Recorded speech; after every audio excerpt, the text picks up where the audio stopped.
जय भारत साथियों, मैं आरपी दवारती, राष्ट्रीय अध्यक्ष भारतीय राष्ट्रीय पार्टी। उम्मीद करता हूं आप सभी सकुशल होंगे। साथियों, आज इस वीडियो के माध्यम से हम भारतीय राष्ट्रीय पार्टी का जो संविधान है उस पर प्रकाश डालना चाहेंगे।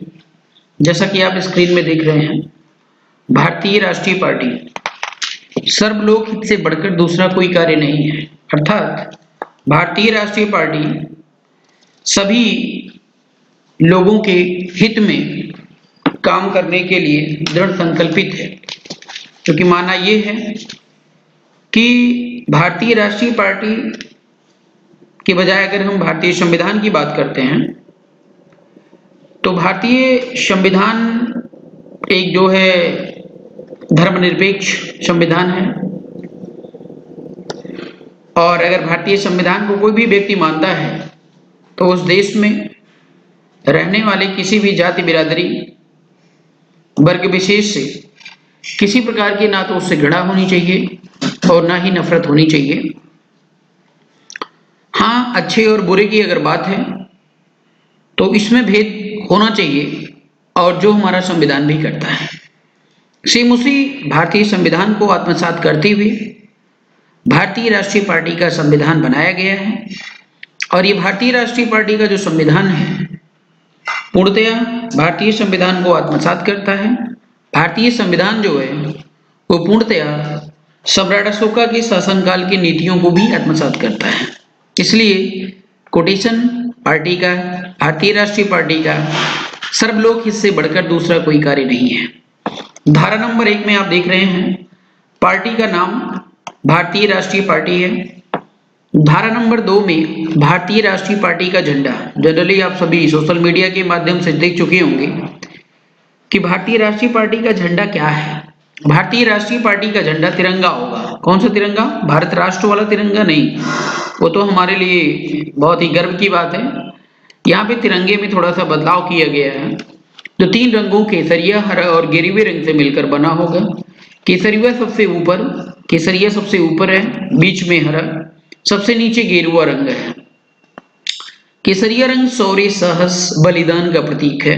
शौर्य, साहस और बलिदान। हरा विश्वास, उर्वरता, खुशहाली, समृद्धि और प्रगति का प्रतीक है। साथ ही साथ हरा रंग पूरे भारत में हरियाली को दर्शाता है, आंखों को सुकून देता है। गेरुआ रंग अरहत, काम, क्रोध, लोभ से मुक्त होने का प्रतीक है। बीच में हरी पट्टी के बीच में सफेद रंग का चुनाव चिन्ह होगा, क्योंकि अभी भारतीय राष्ट्रीय पार्टी को चुनाव चिन्ह नहीं मिला हुआ है और भविष्य में चुनाव से ठीक पहले हम लोग चुनाव चिन्ह की भी घोषणा करेंगे। हरे रंग के ठीक बीच में चुनाव चिन्ह होगा जो सफेद रंग का होगा। धारा नंबर 3 भारतीय संविधान के प्रति निष्ठा। भारतीय राष्ट्रीय पार्टी विधि द्वारा प्रतिस्थापित भारतीय संविधान समाजवाद, धर्मनिरपेक्षता और लोकतंत्र के सिद्धांतों के प्रति सच्ची निष्ठा और पूर्ण विश्वास रखती है। पार्टी भारत की संप्रभुता, एकता, अखंडता को बनाए रखेगी और हर स्तर पर दृढ़ संकल्पित होकर कार्य भी करेगी। साथियों, तमाम पार्टियों के अपने संविधान को देखा है सेकुलरिज्म तक सीमित रह जाते हैं।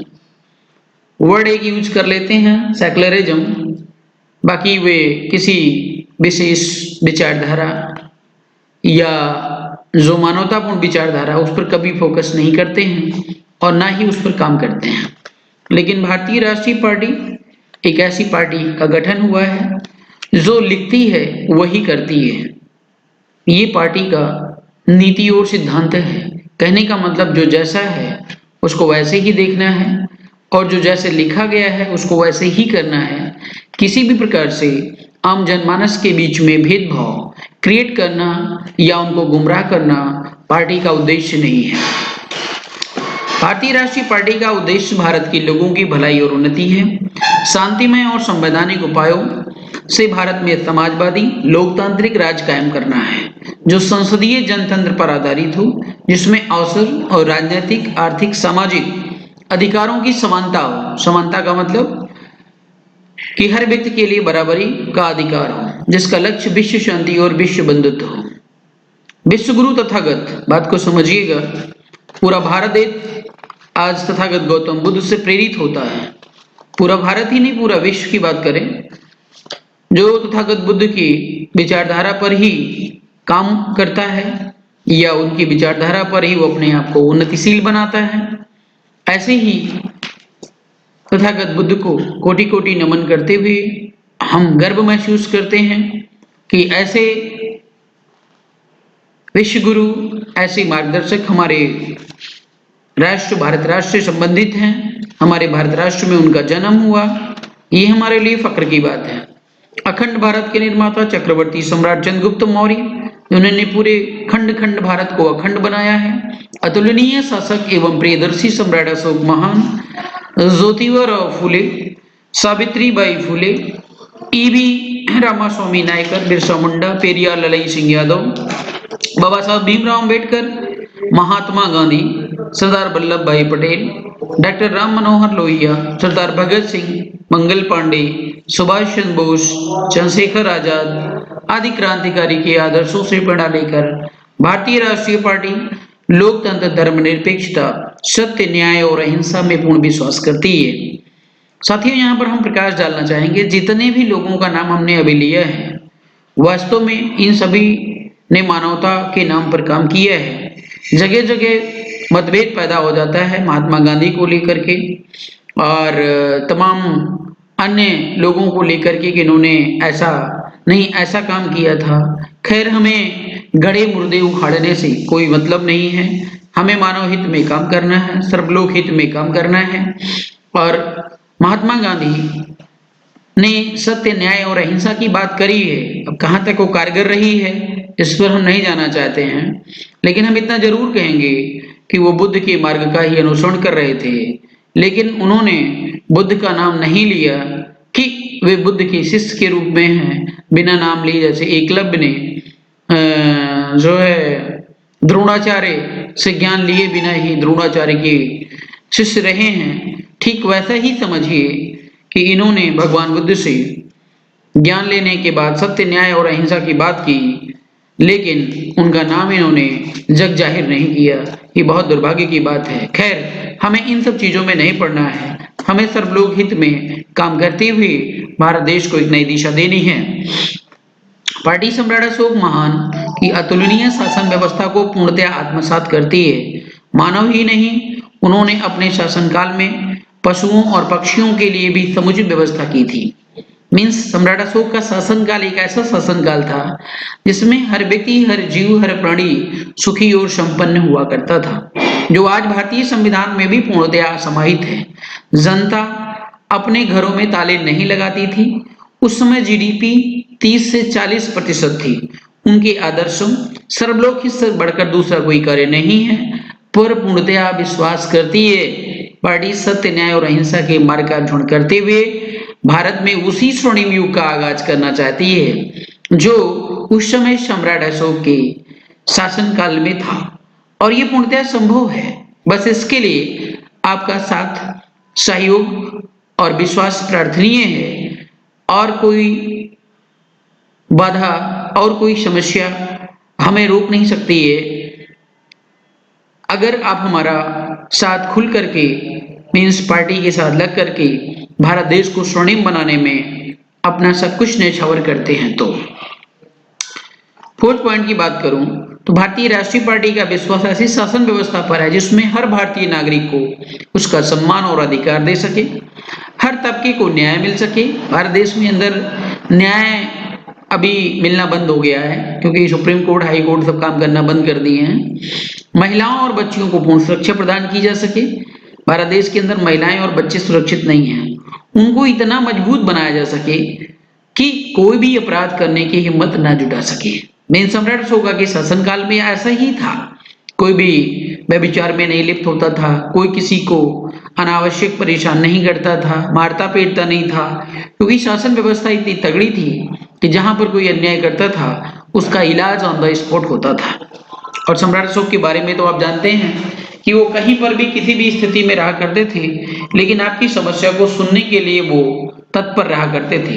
भारतीय राष्ट्रीय पार्टी मानव एक समान पर विश्वास करती है। पार्टी भारतीय समाज में फैली कुरीतियों, अंधविश्वास, झूठ, पाखंड जिस पर नरेंद्र मोदी एंड कंपनी चल रहे हैं, इन्होंने भी अपने संविधान में लिखा होगा कि वो कुरीतियों का विरोध करती, लेकिन कुरीतियों को ही वो बढ़ावा दे रहे हैं। इस स्थिति में इनका जो रजिस्ट्रेशन कैंसिल हो जाना चाहिए, लेकिन दुर्भाग्य ऐसा है कि जो है चुनाव आयोग इस तरीके कोई एक्शन नहीं ले रहा है। अब उसको आप समझ सकते हैं कि क्या कारण हो सकता है। नासूर बीमारियों का समूल नाश करते हुए पूर्ण भारतीय समाज में समानता, एकता, अखंडता और भाईचारा स्थापित करने तथा उसे बनाए रखने के लिए दृढ़ संकल्पित है। देश के अंदर पूंजीवाद, सामंतवाद दोनों को बढ़ावा देना किसी भी स्थिति में आम जनता के हित में नहीं है, जैसा कि अभी नरेंद्र मोदी कर रहे हैं। इन्होंने पूंजीवाद, सामंतवाद, एक तरीके से माफियावाद, गुंडावाद, रुपयावाद, इन सब चीजों को वो बढ़ावा दे रहे हैं कि जिनके पास रुपये होता है वही देश के अंदर रहेगा, वही लाल किला खरीदेगा, वही रेलवे खरीदेगा और सब उसी के अंडर में काम करेंगे, क्योंकि ये इनडायरेक्टली फंडिंग जो है पार्टी को करते हैं। इसमें आम जनता का कोई अधिकार नहीं होता है। अगर इस तरीके की व्यवस्था, पूंजीवादी व्यवस्था आपके देश के अंदर हावी हो रही है और हो जाती है, तो आम जनता जो है वो एक मजदूर की तरह रह जाएगी। अतः जो चीज हमारी है वह चीज हमारी है, जो चीज सरकारी है वो चीज हमारी है। माननीय कांशीराम ने भी नारा दिया था, जो चीज सरकारी है वो चीज हमारी है। उदाहरण के लिए अगर मैं आपको बता दूं कि हमारी कोई प्राइवेट गाड़ी जा रही है, अगर आप हाथ देते हैं, अगर वो गाड़ी ना रुके तो आप रुकवा भी नहीं सकते हैं, कहीं कोर्ट में केस भी नहीं कर सकते हैं। लेकिन अगर वो गाड़ी सरकारी है और आप हाथ देते हैं या स्टैंड पर खड़े हैं, तो रुकना उसकी नैतिक जिम्मेदारी बनती है। अगर वो आपके साथ बदतमीजी करता है या आपके जो है रूल रेगुलेशन को वो डिसोबे करता है, फॉलो नहीं करता है, तो आप उसके खिलाफ कंप्लेन भी कर सकते हैं। लेकिन आज की स्थिति जो है कुछ और होती जा रही है, अर्थात आम जनता की है, भारतीय आम की है। इसलिए आर्थिक और राजनीतिक सत्ता का विकेंद्रीकरण पूर्णतया हो, मतलब आर्थिक और राजनीतिक सत्ता का विकेंद्रीकरण, विकेंद्र मतलब एक जगह पावर जो है वो कंसेंट्रेटेड ना हो करके वो पूर्णतया लोकतांत्रिक व्यवस्था को मेंटेन करने के लिए सभी के बीच में इक्वली डिस्ट्रीब्यूट होना बहुत जरूरी है। पार्टी ऐसी शासन व्यवस्था चाहती है। पार्टी देश में हो रहे अन्याय के खिलाफ तथा जनहित में लोकतांत्रिक और शांतिपूर्वक विरोध करने में विश्वास करती है, क्योंकि बिना विरोध के जो है गूंगी और बहरी सरकार तो सुनती नहीं है। अगर आवश्यकता होती है भविष्य में इस प्रकार के आंदोलन करने की, जैसे भी मुद्दा ईवीएम है, ईवीएम को लेकर के हम बड़ी प्लानिंग में हैं। फिलहाल वो समय रहते आपको नजर आएगा भूख हड़ताल, सत्याग्रह आंदोलन, असहयोग आंदोलन, आमरण अनशन आदि शामिल है। पार्टी हर धर्म, संप्रदाय और जातियों से ऊपर उठकर देश में मानवता स्थापित करने में विश्वास करती है। मानवता सर्वोपरि है। देश की में महिलाओं, अल्पसंख्यकों, दलितों आज जनरली जो SC ST के लोग हैं उनको दलित कहा जाता है, लेकिन वास्तव में जो वर्ड दलित है, दलित का मतलब शोषित वर्ग से है, और शोषित वर्ग एक को छोड़ करके सभी यहाँ पर शोषित वर्ग हैं। ध्यान से समझिएगा, तो एक को छोड़ करके सभी यहाँ पर दलित हैं, लेकिन हम स्पेशली इंडिकेट करते रहते हैं SC ST वालों को, तो अपने दिमाग से ये भ्रम निकालने की जरूरत है। और पिछड़ों के लिए विशेष अवसर देने में पार्टी दृढ़ संकल्पित है। समता मूलक समाज की स्थापना में पूर्ण विश्वास करती है।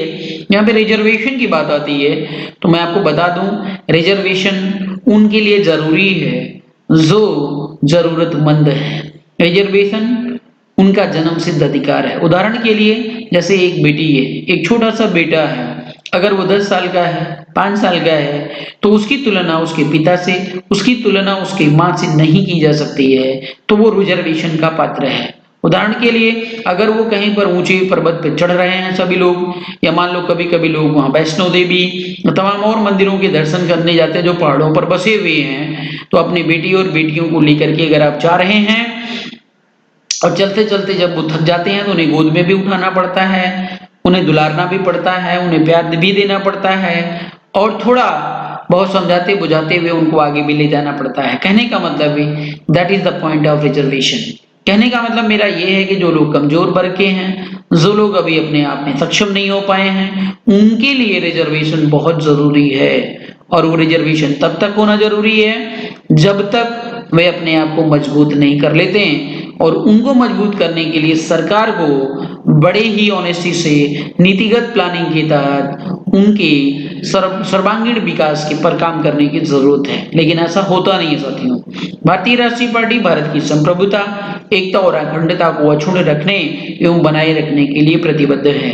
तो साथियों, ये हमारा उद्देश्य था। हम 1 से लेकर धारा नंबर 5 तक आपके बीच में 4 तक आपके बीच में रख चुके हैं और नेक्स्ट वीडियो में मीन्स अगली वीडियो में हम संविधान का पार्ट 1 पार्ट 2 लेकर के आएंगे। तो मैं आगे आपको डिस्कस करूंगा कि भारतीय राष्ट्रीय पार्टी अन्य सभी पार्टियों से कैसे डिफरेंट है। बहुत बहुत धन्यवाद साथियों।